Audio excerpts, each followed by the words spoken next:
Cambiamos de correo y sí, vamos a conversar con el congresista del Partido Aprista, Javier Velázquez Quesquén. Bienvenido, muchísimas gracias por estar aquí. El día de mañana Zavala se presenta en el Pleno del Congreso y Vicente Ceballos ha señalado que el APRA no quiso reunirse por segunda vez con el jefe del gabinete, ¿eso es cierto? No, me parece que la información que ha brindado no es correcta.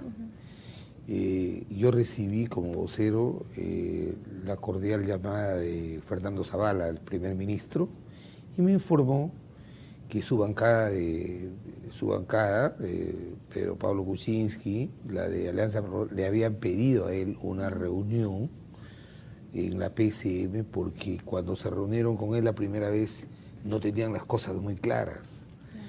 Y que al haber accedido a darles a ellos una cita en la PCM por un criterio de equidad me llamaba y me decía que si nosotros queríamos ir a la PCM él con gusto nos recibía.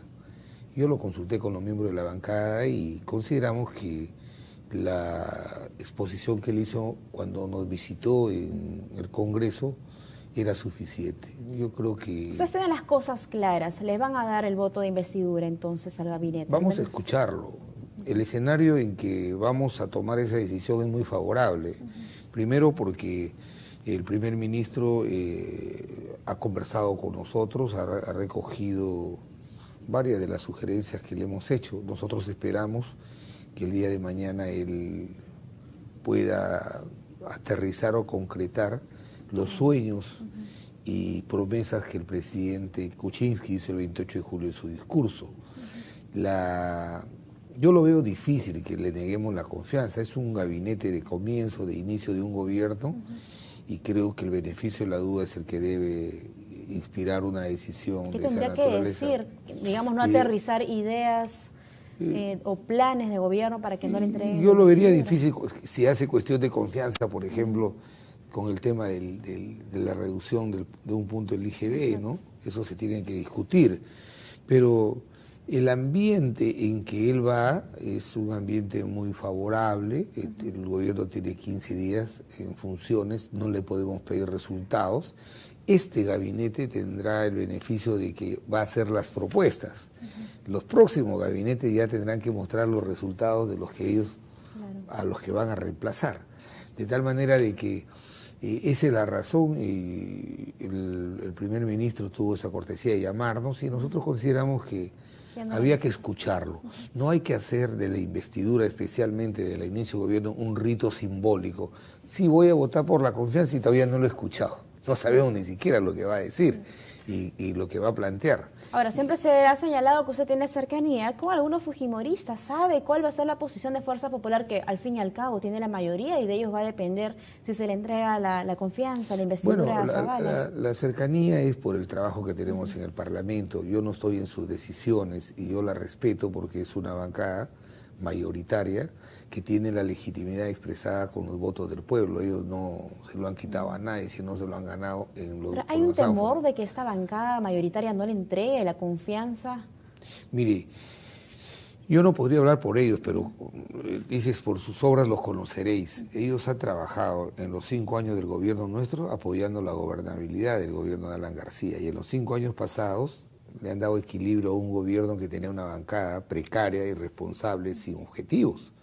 Entonces, yo entiendo de que ellos van a compulsar muy bien el momento en que se está pidiendo la confianza, y yo confío que Fernando Zavala y su equipo ministerial mañana van a señalar los objetivos. Esperamos que, al margen de medidas coyunturales que se apliquen, yo creo que en el APRA nosotros creemos en la prosperidad en el largo plazo, y para eso necesitamos que hayan propuestas sensatas, que hayan metas no solamente al 2021 de carácter económico, sino también metas sociales. Y si todo este conjunto de medidas van y tienen un impacto en la gente más pobre, en la clase media, evidentemente que el APRA va a tener que acompañar una decisión de esta naturaleza. Las propuestas económicas, me imagino que habrá mucha expectativa, sobre todo porque el ministro Fredo Thorn ha adelantado que la caja que dejó Ollanta Humala les ha dejado prácticamente sin fondos. Fíjese, y eso ha pasado desapercibido, pero el gobierno de Humala perforó la ley de responsabilidad fiscal. No podía el gobierno, dentro de las metas que tenía de responsabilidad, superar el 3% del déficit fiscal con relación al PBI, y lo han dejado en 3.3%. Ahora el ministro Torne anuncia de que van a hacer esfuerzos para poderlo llevar a esos niveles en cumplimiento de la ley y también de la salud y la economía del país. El gobierno del señor Humala ha sido un gobierno muy responsable. Entonces no se le va a poder pedir mucho a ese gobierno de PPK, al menos en este primer año. Al contrario, justamente a raíz de esta información y de que algunos ministerios han dejado las cajas vacías, los ministros, lo que vamos a poner mayor interés es cómo en un contexto de recursos que se necesitan en algunos ministerios, y además se ha ofrecido para septiembre un merecido aumento a los policías, a los militares, se ofrece para el próximo año un incremento a los maestros, y me parece muy bien, en el contexto de estas nuevas obligaciones, cómo se justifica, por ejemplo, reducir a partir del 1 de enero del 2017 el 1% del IGB. Entonces van a tener que explicarlo bien, si no lo que va a pasar es que esa medida va a tener que esperar, ¿no? Claro, Cecilia Chacón, bueno, la nueva presidenta de la Comisión de Presupuesto, ya ha manifestado su posición respecto a esta reducción del punto porcentual. ¿El Partido Aprista tampoco estaría de acuerdo entonces con que se aplique para el próximo año? Ese tema lo vamos a escuchar porque la información de adentro que se tenía el gobierno que se fue parecía que todo era maravillas, pero como usted ve, ministerios saqueados, el déficit fiscal por encima de lo que establece la ley de responsabilidad, 3.3%, eso es gravísimo. En los últimos 10 años no ha habido un déficit de esa naturaleza. Entonces, si nosotros vemos que hay ese indicador, y una de las tareas es estimular la inversión pública para poder también, como correspondencia, desarrollar la inversión privada, entonces, ¿cómo se va a justificar una menor recaudación y cómo en el corto plazo esta menor recaudación a través de la disminución de un punto del IGB puede ampliar los ingresos fiscales? Eso tendrán que explicarlo bien. Pero en este contexto ya no sería factible, entonces, al menos aplicarlo a partir del 2017, de pronto esperar hasta el 2018. Y eso es lo que ha planteado Cecilia Chacón, es lo que yo he escuchado de ella, por el momento. Por eso es que yo creo que lo de mañana tiene que ser el diagnóstico y las cosas muy claras, muy claras. El gobierno de la famosa inclusión social del señor Humala lo que ha dejado es mucho gasto corriente.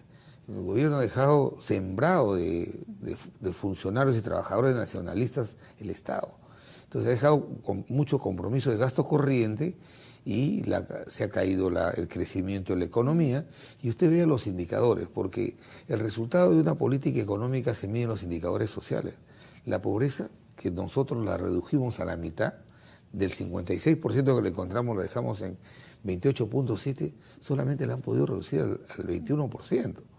La desnutrición crónica infantil apenas la han reducido un punto, y la anemia ha recrudecido. Nosotros la dejamos en 41% y ellos la están dejando en 46%. Ahora, estos gastos, este manejo presupuestal del gobierno de Ollanta Humala, ¿también se podría incluir en esa comisión que se piensa conformar para investigar al gobierno? Lo que queremos es que el Ministerio de Economía, el actual, nos explique, por ejemplo, en cuánto se ha incrementado el gasto administrativo en los programas sociales. Es un contrasentido que en Lima los funcionarios de los programas sociales ganan más que un parlamentario, y en provincias los programas sociales tienen graves filtraciones y distorsiones. Por eso es que vamos a escuchar el día de mañana, pero yo le digo, el escenario en el que nosotros vamos es muy propenso a acompañar todas las medidas que vayan en beneficio de hacer estos correctivos, de impulsar la inversión pública y la inversión privada, pero tampoco seguir cayendo en la irresponsabilidad de aumentar el gasto corriente y de no mejorar la eficiencia y la eficacia de los programas sociales, que son los que coyunturalmente deben resolver por el momento, o por lo menos hacer sentir que el Estado democrático existe para la gente más pobre, ¿no? Ahora, cambiando de tema, sobre esta absolución, Alberto Fujimori, por el caso Diarios Chicha, ¿cuál es su opinión? Se habla de que Javier Villestein siempre estuvo vinculado al fujimorismo. Javier Villestein es uno de los mejores magistrados, más honestos que tiene la Corte Suprema. Y yo creo que vivimos en un Estado de Derecho. Y el hecho de que a él se le haya excluido de responsabilidad no supone que la Corte, por lo poco que he leído del fallo, es que la Corte haya dicho que no ha habido esta compra y manipulación de la línea editorial de algunos medios que Fujimori no tenía conocimiento, dice, ¿no?, de este desvío de fondos al CIN. Mire, esa sala es una sala muy imparcial. Y ahora resulta que todos los enemigos del fujimorismo ponen en tela de juicio el fallo del Poder Judicial. ¿Qué quieren ser? Ellos jueces. O sea, quieren que se condenen a sus enemigos de ellos. ¿Cómo no dicen nada, por ejemplo, de los latrocinios que se han cometido en la Municipalidad de Lima? Hemos visto cómo un gerente de la Caja de Lima se ha llevado 6 millones de soles. En la anterior gestión de Susana Por supuesto, Villarán. en la anterior gestión. ¿Y por qué no? Entonces, yo creo que hay que... Pero el procurador Joel Segura ha criticado este fallo del Poder Judicial. El procurador Joel Segura es una persona incompetente que, por favor, ha estado en ese cargo, por favor. Eso no tiene ninguna autoridad. Y si el presidente Fujimori ha sido absuelto es porque la acusación no tenía sustento. Y vivimos en un Estado de Derecho, nos guste o no nos guste, la única persona que puede administrar justicia es el Poder Judicial, la justicia ordinaria. Ahora se quiere poner en tela de juicio la trayectoria de un magistrado probo como Javier Beristain, porque da fallos que tienen un sentido de, como debe tener todo sentido de un magistrado de administrar justicia. Para usted este fallo es justo, entonces se aplica yo no he seguido todo el proceso, pero lo único que le digo es que como hombre de derecho, soy abogado, tengo que respetar ese fallo, tengo que respetarlo, o reemplazamos ese fallo por la opinión de los dirigentes de IDL, de los enemigos del señor Fujimori. Por favor, vivimos en un Estado de Derecho y hay que respetarlos. Y si consideran que ese fallo no es apropiado, que emprendan las impugnaciones que el caso amerita. Ahora, pero también no está en descalifiquen discusión, a las personas por eso, ¿no? También está en discusión este fallo que se daría a Facundo Chinguel, el expresidente de la Comisión Narcoindultos en el gobierno de Alan García, ¿no? Una reducción de pena a 9 años, de 13 a 9 años. En ese caso también hay que respetar el fallo. Por supuesto que sí. Lo que ha demostrado la Sala Nacional de Apelaciones es que no ha habido una organización delictiva. La ignorancia de quienes han planteado la acusación es que porque de repente este señor Facundo tenía un empleado, una secretaria, otro que hacía irregularmente un procedimiento, ya eso forma parte de una organización delictiva. No conocen, no estudian bien, o sea, no sustentan bien los cargos. Y hoy día, en el régimen de administración de justicia que establece el nuevo Código Procesal Penal, el que impulsa la carga de la prueba es el fiscal, no los jueces. Los jueces la evalúan. Y si la imputación es débil, no está sustentada, no tiene indicios razonables para atribuirle una responsabilidad a una persona, no pueden de ninguna manera afectar los derechos de los ciudadanos, por más que sean condenados. O sea que cuando a un enemigo de los señores de izquierda, a un enemigo, los jueces le aumentan la pena, esa sentencia está buena. Pero cuando los jueces hacen correctivos, no. Hay peligro de la lucha contra la corrupción. Me parece una doble moral. ¿Por qué no dicen nada de lo que ha pasado en la Municipalidad de Lima? ¿Acaso las empresas brasileñas no están vinculadas a la gestión de la señora Villarán? ¿Por qué no dicen nada? Bueno, las empresas brasileñas también están vinculadas a la gestión de Alan García. Está también, bien, pues, ¿no? por eso. Hay que esperar que se pronuncien los jueces. Si los políticos y los adversarios comenzamos a juzgar a los adversarios, reemplazamos a la justicia ordinaria y nosotros nos volvemos jueces, entonces ya no somos un Estado de Derecho, pues. Entonces también dejemos que los periodistas reemplacen a los jueces y los juzguen, que los políticos adversarios reemplacen a los jueces. Vivimos en un Estado de Derecho y aunque nos guste o no nos gusten los fallos del Poder Judicial, hay que respetarlos. Muy bien, muchísimas gracias, congresista vocero de la bancada aprista. Nos vamos a una pausa, regresamos con más.